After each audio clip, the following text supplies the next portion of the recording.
coaches and pros, the X's and O's. This is the best when we do what we know. So let's go.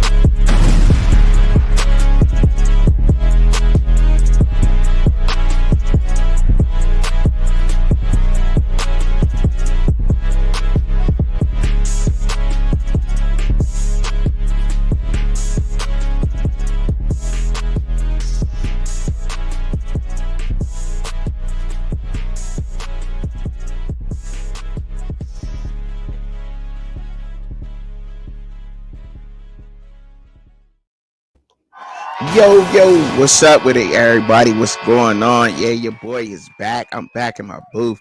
So y'all know what day it is then, man. My folk, man, I don't be going live, man. Y'all gonna be seeing me live, man, when I got time to, you know what I'm saying? Other than that, you know what I'm saying? I'm trying to stay up and keep making these dope videos for y'all, man. Y'all know what time it is. So I'm sitting back and I'm watching I'm watching Jason Whitlock and Skip Bayless happened to be on there. So I'm gonna let Skip Bayless say what he gotta say. And then so the credit to Jason Whitlock's show, where I saw this clip. I've been looking for it on X, but I couldn't find it. And I got kind of lazy, but this is where I seen the clip at. So this is Skip Bayless via Jason Whitlock and Steve. I'm not gonna play what they say, but I'll get my commentary after what Skip Bayless says. We gotta watch it. All right, let's play it.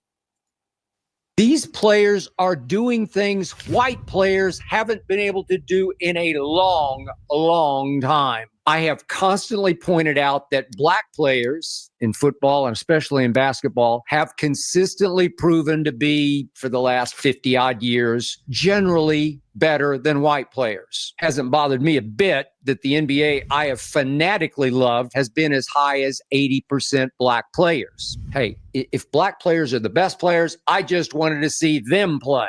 I certainly never needed equal representation for white American players. I don't want to make too much of it, but I always say what I see without fear, and this is what I'm seeing right now. This hit me late Saturday night after I watched Mac McClung win his third straight NBA dunk contest. Unbelievable. And I started thinking about what Caitlin Clark is doing in women's basketball and what Cooper Flagg is doing in men's college basketball and what Cooper DeJean is doing at cornerback in the National Football League. We are suddenly seeing things from white athletes that 5 years ago I would have bet a lot of money against. It just seems like the long-term greatness of black athletes has forced some white athletes to just evolve, to literally rise up or fall by the wayside. I love that. Me personally, I think this is great for sports.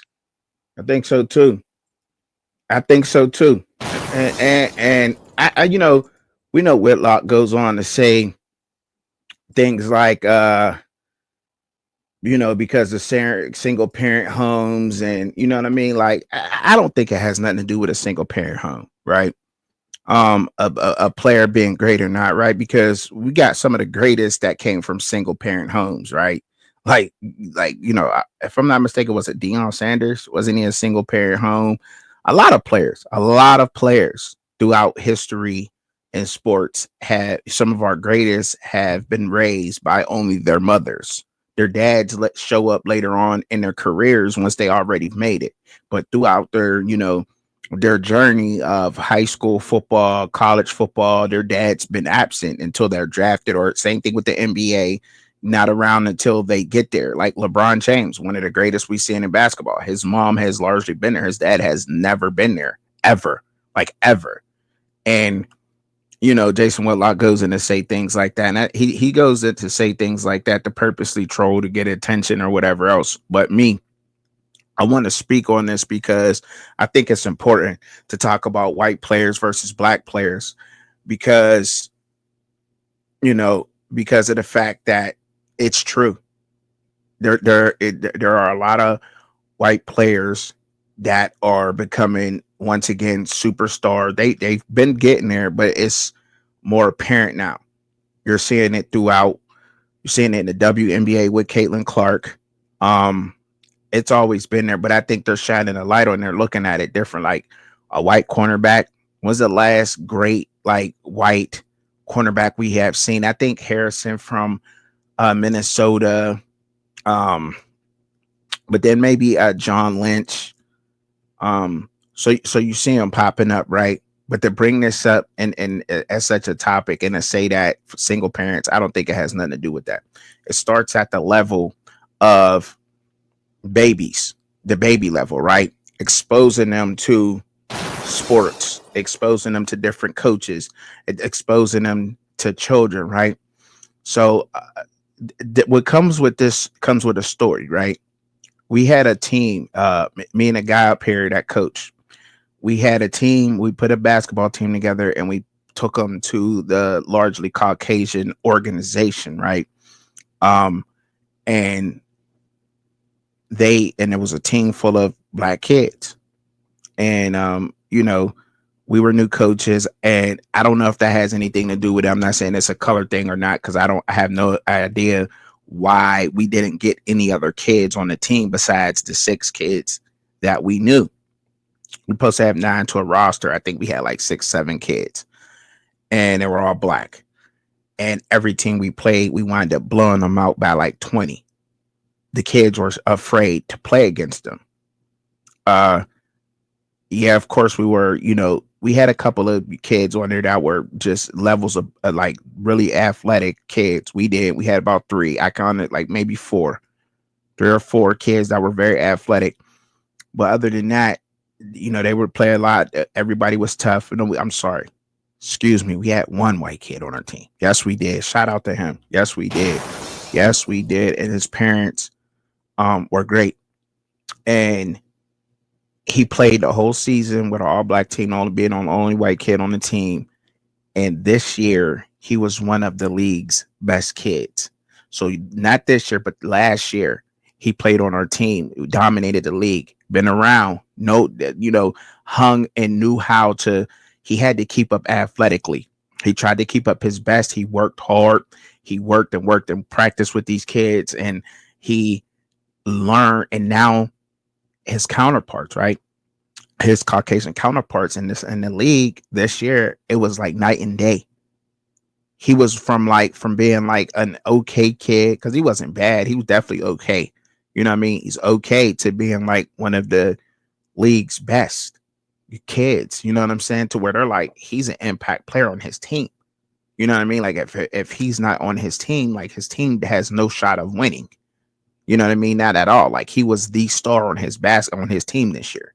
And they're like, how did this happen? It was night and day? Well, because he had to keep up athletically, and exposing your children, and his mom and his father did not pull him off the team how other parents did.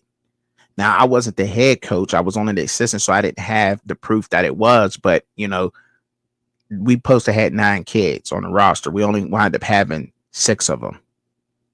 So 3 kids, so 3 parents backed out of it, right?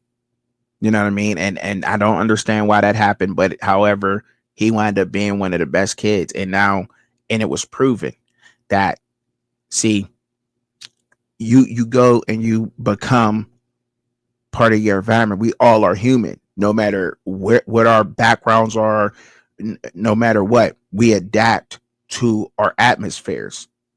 We adapt. I never snowboarded a day in my life, but if I moved around a whole bunch of surfers and snowboarders, I am then going to learn how to do that and probably be okay at doing it, right? And it's just like this whole saying, if you hang around people who are broke all the time and unmotivated, you'll wind up being broke and unmotivated, period. You know what I'm saying? Like, it just, so he was highly motivated to get better athletically, and that's exactly what happened. And he learned how to play the game different than his counterparts did. And that's the perfect example. Like, you know what I mean? Like that, to say that. But I do think that I don't think really parenting has something to do with it. What I will say is it's a support system, right? That has something to do with how successful your kid or your nephew or whoever is involved in any sport. Their support system matters a whole lot. Do they have a support system? And not only for the sport. Having a support system for the sport is important, but having a support system emotionally, and especially with school, with grades and everything, and they got to have a support system with all phases throughout. You know what I mean? That kid's life. And when you have a support system, I think that's what has success. And the more successful individuals you see is because they have a huge support system, because their parents are putting them in private soccer classes, private tennis classes. And not only are they putting them in these classes, they're also supporting that. They're also supporting them while they're doing that. You know what I mean? Helping them get better along the way. Are you hitting your benchmarks? Making sure they're hitting their benchmarks. Like, okay, you should be able to switch dribble, you know what I mean, running half speed by week 3 in this programs. You know what I mean? I'm just giving an example. You know what I mean? And cross dribble is just, back and forth, a for a kid that's between the ages of 4 and 7, that motor skill is particularly hard because some of them are still double dribbling, you know what I mean, picking up the ball and running, instead of dribbling the whole way. And you'll even see that in some kids that's maybe 8 or 9 who ever have never picked up a basketball, right? They'll tend to double dribble. And this, and just supporting them on what they love to do is really the main thing.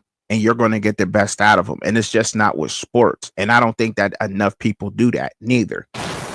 I think there's a lot of parents out here who honestly just, you know what I mean, put their kids in something because, oh, he can make this amount of money or whatever, you know what I mean? And they may not love it, and they may want to do something else. It's just a support system and being able to support them. I don't think it has nothing to do with a single parent household is why black athletes have gone down. The reason why I think black athletes honestly have gone down and what talent wise is because they're not focused on becoming better. And that's one thing that I preach heavily in my house is you have to practice to get better. You know what I mean? You have to practice. No matter what y'all doing, you have to keep practicing on what you're doing to get better. No matter what it is, no matter if it's drawing, no matter if it's you want to get straight A's, you got to study. You have to, you know what I mean? If you want to be better and you want to stay at the level that you are in your sport, you have to keep practicing. You have to practice and get better, and you got to work out, period. And that's not happening. You're not getting Travis Hunters. You know what I mean? And I use him for example because he is the perfect athlete that I think that every coach, every human person likes. You know what I mean? You see how Cam Ward and Shador are working right now, and they continue to work. But like Travis Hunter, he has superstardom, but he's always focused on the work. See, people forget what gets you the bag. These athletes forget what gets them the bag. What gets them the bag is the fact that you're an athlete, your body. You know what I mean? So first things first, like you got to put in the work to stay on top. And you not only because you're an athlete and you're fast and you're agile and you know what I mean, those things, like you're also good at what you do. So you got to stay on top of that. If you're good at catching balls, then okay, then you should probably be catching balls. You should probably be catching uh 200 footballs before practice and after practice. And the days that you don't have practice, you should always keep up with your routines. And they're not doing that. They're too much focused on getting the bag, the bag, the bag, the bag. And I get it. And that's partially our faults as fans out here. You know what I mean? Because some of us support getting the bag. And I get it. Like I get it. It's a business. But you're forgetting what is getting you that bag in the first place. They forget that and they lack off and they slack. And then all of a sudden, you got a star who's supposed to be a star receiver now dropping passes in the game. You know what I mean? Like it's crazy to me. You know what I mean? It's wild. It's wild, crazy to me. Like the things that happen because a lot of these guys out here are getting overpaid, underperforming, and then you got other guys that's vice a lot of other people that's overperforming and underpaid. But they're still working. And that's what you're seeing in Caitlin Clark. Caitlin Clark don't care nothing about no all-star games. Caitlin Clark don't care nothing about making podcasts. Caitlin Clark don't care nothing about being on social media all the time and advertisements and all that. That's gonna come. She focuses on the main thing, and the main thing is basketball. The main thing is basketball. What got her her notoriety, what got her her brand deals, what got her everything is basketball. She focuses solely and only on basketball right now at this moment. And that's why Caitlin Clark is going to be one of the best players in her class and will be and is the best in her class, in her rookie class, and will be a face of the WNBA is because of her work ethic alone. Um, Cooper DeJean being a white cornerback in the NFL. He's the best because of his work, one of the best because of his work ethic. The work ethic he put in is surpassing Sauce Gardner's. Yes, it is. See, people are they're so spoiled and they're thinking about the wrong thing. He's worried about the thing that got him there. His talent to play football, practicing on whatever it takes to be a great cornerback. Whatever cornerbacks is out there doing, the drills, the workout routine, he's on that. That's why he's one of the best. Cooper Flagg at Duke, he's one of the best in college because he focuses on the main thing. They focus on the main thing, and that's all it is, and that's it's just that simple. And we're missing that. And it's look, and I'm not just singling out black players and saying black players are the only ones that's worried about the bag. No, there's other players, period, point blank, black, white, Samoan, and no matter what you are playing, that is worried about the bag, and those guys are falling behind the wayside because they're more focused on the bag than the actual craft, than actually becoming better, because that's what's going to get you what you need in the end. You know what I mean? It's cool to be wanting to be focused on other things. Just imagine how, you know what I mean? Like I can't, I'm a slightly podcaster, content creator, right? There's a lot of work that goes into this. A lot of hours is spent behind this microphone, this screen, editing videos, so forth and so on, making the videos alone. That's time out of the day that, you know what I mean, that somebody else could be doing. Like I can understand a Draymond Green, somebody who's in the latter years of his career, who's already won championships, but a Micah Parsons, like that's on the field. Just imagine if Michael Parsons was solely only focused on football right now and becoming and being one of the best edge rushers since Lawrence Taylor in football. Think of how great he would be right now if he only focused on that. But that's not what he's only focused on, and that's his problem. But that's on him if that's what he wants to focus on. But he wants that bag though. He wants that bag right now. And I'm not saying that Michael Parsons ain't great, but just think of how much better he would be if he was only focused on football and not podcasting and not taking those at that hour or hours out of the day that it takes. Now, I'm sure he has a team that edits and everything else, but still, you're still spending that extra time away to record and everything else and everything that they're doing in between that, interviewing or however, and not being in the gym. It's crazy. You know what I'm saying? But at the end of that, and that's crazy. And also, like, I don't really, and to make this a black or white thing, it ain't really going nowhere. It's not never gonna go nowhere. We're always gonna be pointed out in crowds and everything else, and sometimes it gets you. For instance, today, true story, at Walmart with my family, my wife and my son, walking in the aisle, walk up to the self checkout line.